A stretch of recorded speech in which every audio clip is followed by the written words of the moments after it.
to the Invincibles. Who's presenting? And your name is? Tatenda. Put your hands together for Tatenda. Right, go for it. I was choosing these three qualities. I was organized. Organized? Yes. Proactive. Proactive. Who is he? Max. Max. You're organized.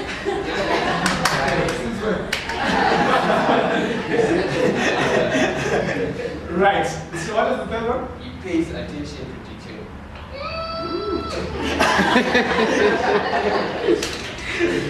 All right. Okay. All right. Thank you very much. Thanks. Let's move on to the next group. Were you the quietest?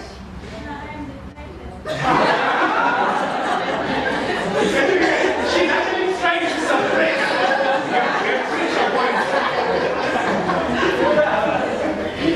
No matter how hard you try, you can never sound like quiet. Right, go for it. Okay, they are team players. Team players. Confident. Confidence. So who are the two, by the way? Having and Okay.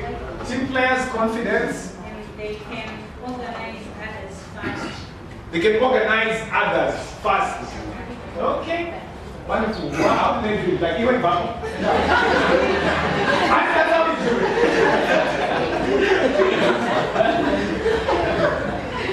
And they have initiatives. Initiative. You take initiative. Wonderful. Wonderful. Last but not least. Right, you were the quietest. And your name is? Sarah. Let's put hands together for Sarah. Right, Sarah, who did you choose as the leader from your team? Nyasha, where are you, Nyasha? Oh, Nyasha, that one. That woman. Right, tell us, three qualities. She's result-oriented. Result-oriented. Did you see the expression of Nyasha? She's like, what, bro? She's bold. Yes. And she's proactive. Wow, bold, proactive. Interesting. I'm also surprised. Okay. Right, thank you very much. Now, let's hear what you have written. Oh, you don't have to write it. Because taking initiative. This is the point. You could be naturally an introvert, where you are not the kind of person who talks much. Naturally, you could be quiet. But there are situations that require you to come out of the shell. Because, as you have noticed, when there is a situation that requires some leadership, the ability to communicate is critical. So I want to urge those of you who are quiet, that's why I asked the quiet ones to present, that it's important that you don't necessarily have to change yourself and become a loud mouth like, I won't mention names. Where is Chieta? You don't have to be a Chieta, but you must realize there are times when you have to speak. And it is important for leadership to be able to do that. In fact, this afternoon, we will be looking at presentation skills. So that's a very important module for you to learn. But that's critical. Now, if we look at what has been put in, taking initiative, I can see it here and here, taking charge and ability to coordinate. I could put it there as well. Initiative, proactive. 1, 2, 3, 4, 5, 6 references to being proactive. Would you say that's an important quality to have as a leader? Because I didn't want to just go to a textbook and tell them, leaders are very proactive. I want us to do this in a manner that is engaging, that is participatory. So I think from here, we can conclude that being proactive, making things happen, is a critical aspect of being a leader. Do I get an amen? Amen. Right. Who's the sister who's collecting the offering?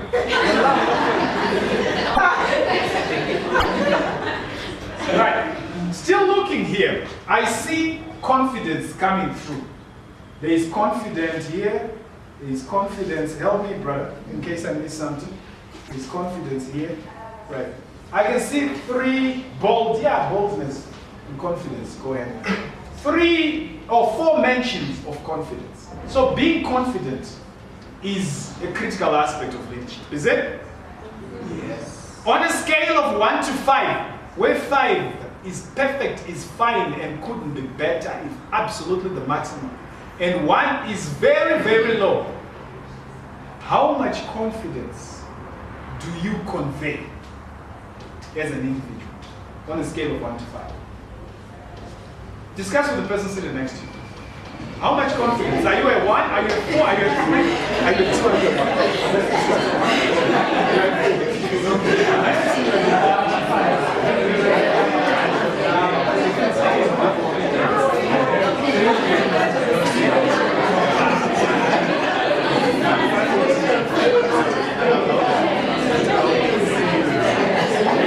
Hey, loud mouth! Sorry, leaders. Mistake. Right, listen. Anybody who gave themselves, him or herself, a mark that is lower than 5, raise your hand. A mark that is lower than 5. All right, put your hands down. Anyone who gave himself a 5 or higher? Oh, that's good. No one. Oh, yeah. Yes, you couldn't be better. You perfect, you fine, you couldn't be better. And your name is? Odell. Odell, were you in that group when it started or you came just now? I came a little bit later. All right. Odell, put your hands together for you first. I like that, the fact that you're confident enough to give yourself a 5. Right? I like that. Now, here is an important lesson.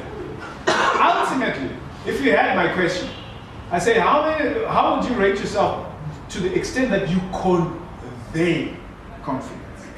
So the real proof of the pudding is in the eating.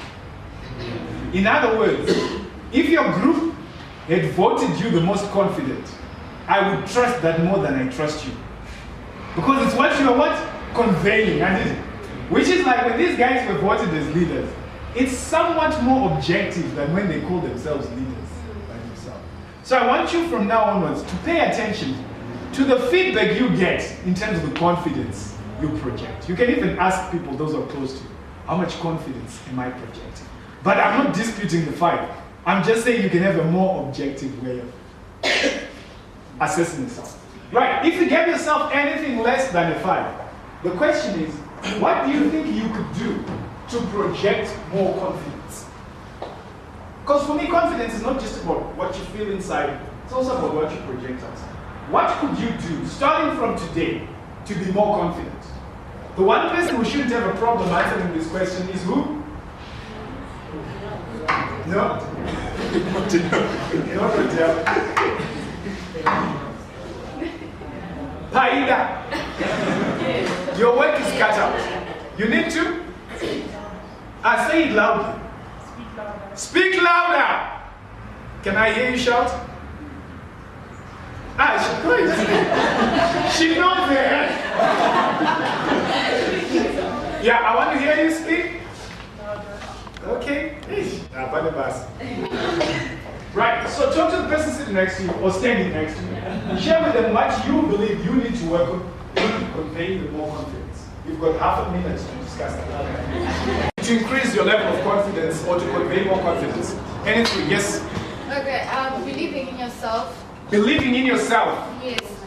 Okay. Where you should accept that everybody, no matter how confident that they are, have a form of stage, right?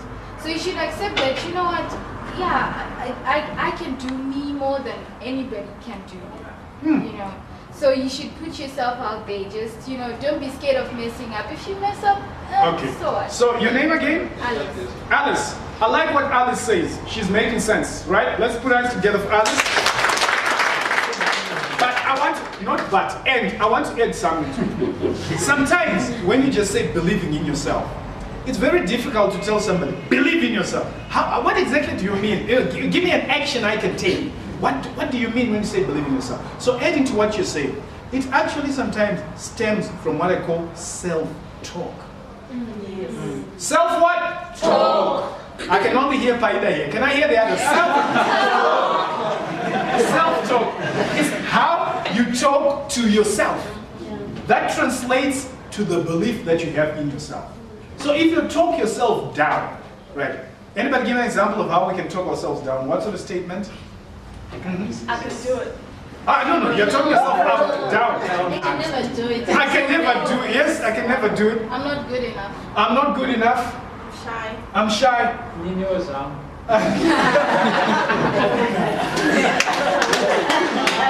I think that says an email. It was wrong. So we need to constantly listen to the conversations going on in our heads. And one of the ways I suggest you use to change that voice is by changing the questions that you ask yourself. Change the questions that you ask yourself. So if you ask yourself, why am I so blessed? Your mind will come up with answers that enhance your self-confidence. If you ask yourself, Saint Mnyama, your mind will say, it's from your clan. You have what are called generational spirits and all sorts of crazy things. So self-talk is important. It's one way in which you can develop self-belief. You can actually write statements that you continuously say to yourself, loud or even silently, right? So for example, if you're coming into this event, you can tell yourself, I'm going to be outstanding when I get into this workshop. I'll learn so much, but I will also contribute so much. I will be one of the most outstanding participants in this workshop. When you tell yourself that, and you walk in here, the way you conduct yourself, the way you contribute, the way you project yourself, it's very different when somebody says, okay, someone's going to workshop in my That's the talk that's in your mind. Are we together? So don't underestimate that self-talk. It's important. That was one. I said we'd hear from three. Who would like to share with us another way of developing confidence? Let me take from these guys for now. Yes, your name again? Pamela. Pamela. Yes, Pamela. I think one way to develop confidence is to just do what you are afraid of doing. Do what you're afraid of doing. Face your fear. Yes. Right. But don't do what is stupid, right? Because there are things we're afraid of for good reason. I'm afraid of stealing and going to jail. But that's not a fear I will face. But there are good things, that actions that you know you take, that will shape your future, that you might just be fear because you're afraid of failure perhaps. So yes, one way to kill fear is to face it. As my little daughter would say, face your fears. And then when I ask her to go and get something outside at night, I say, I'm scared. I say, but face your fears. Yes, but not now. You made a lot of sense. Just go over what you said again. I think they didn't quite get you. Please listen carefully. She'll say this only once. I was saying you should expose yourself to knowledge. You should know the things that you're supposed to know. Research so that when you go in a certain place, you're able to talk about it. You're not looking down or blank. Because if you know something, you can, boost your confidence. Let's send an email. Type. Send. Okay.